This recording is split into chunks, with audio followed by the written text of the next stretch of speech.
राष्ट्रवादी कांग्रेस के वरिष्ठ नेता एवं विधायक राजकुमार बडोले के नेतृत्व में दीक्षाभूमि से धम्मचर्य यात्रा का भव्य शुभारंभ हुआ। ये यात्रा बिहार के बुद्धगया में 12 मई को होने वाले महाबोधि महाविहार मुक्ति आंदोलन को समर्थन देने के उद्देश्य से निकाली गई है। राजकुमार बडोले फाउंडेशन की ओर से आयोजित इस यात्रा का उद्देश्य केवल धार्मिक आस्था का प्रदर्शन नहीं, बल्कि बौद्ध समाज के पवित्र स्थलों की स्वायत्तता और सम्मान की पुनर्स्थापना है।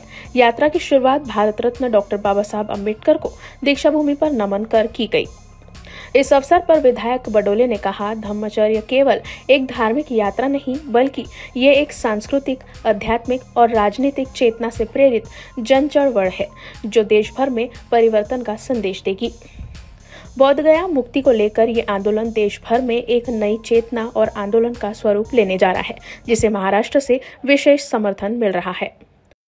भारताची ओळख भारत हा बुद्धभूमी म्हणून सख्ख्या जगात ओळखलं जातं। न भारतातली जी कोणी थोर मंडळी परदेशात जातात ते आम्ही बुद्धाच्या देशातून आलेलो असं ओळख सांगतात।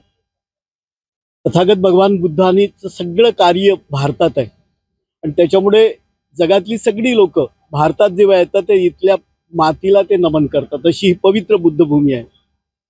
या बुद्धभूमीमध्ये तथागत भगवान बुद्धाला ज्या ठिकाणी त्यांना ज्ञानप्राप्ती झाली त्या ठिकाणी जे विहार आहे त्याला महाबोधी बौद्ध विहार म्हटलं जाते।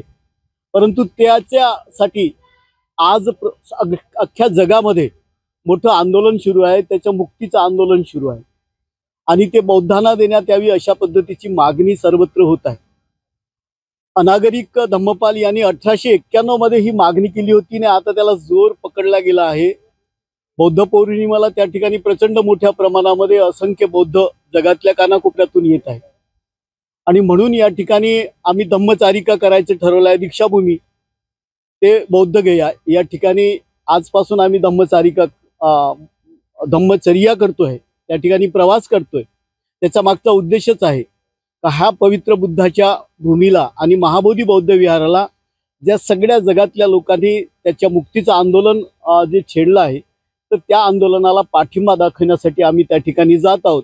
या मागचा उद्देश एवढाच आहे की 1949 मध्ये जो बुद्ध टेम्पल आहे त्या ठिकाणी लागू करण्यात आला बिहार सरकार मार्फत तो रद्द करण्यात यावा आणि त्या ठिकाणी महाराष्ट्रातल्या मोठ्या प्रमाणामध्ये जे बौद्ध बांधव जातात त्या ठिकाणी त्यांच्यासाठी त्या ठिकाणी निवासाची व्यवस्था नाही, फार त्यांची गैरसोय होते।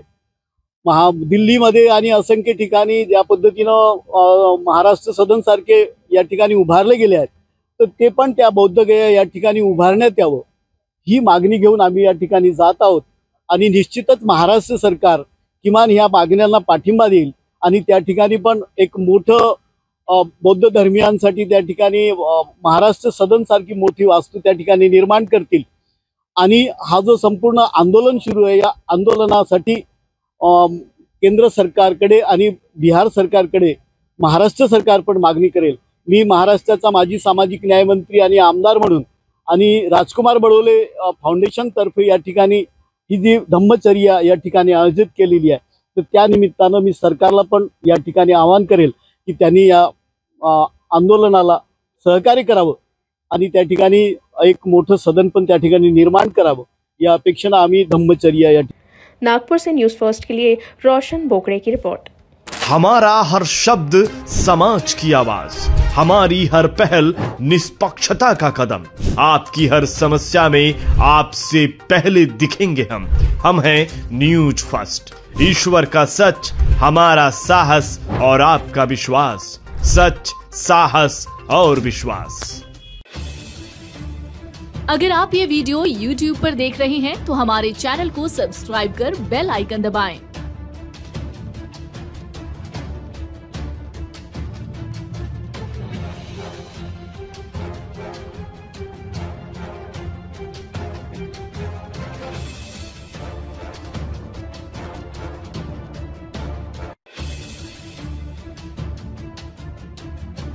और Facebook पर देख रहे हैं तो हमारे पेज को लाइक करें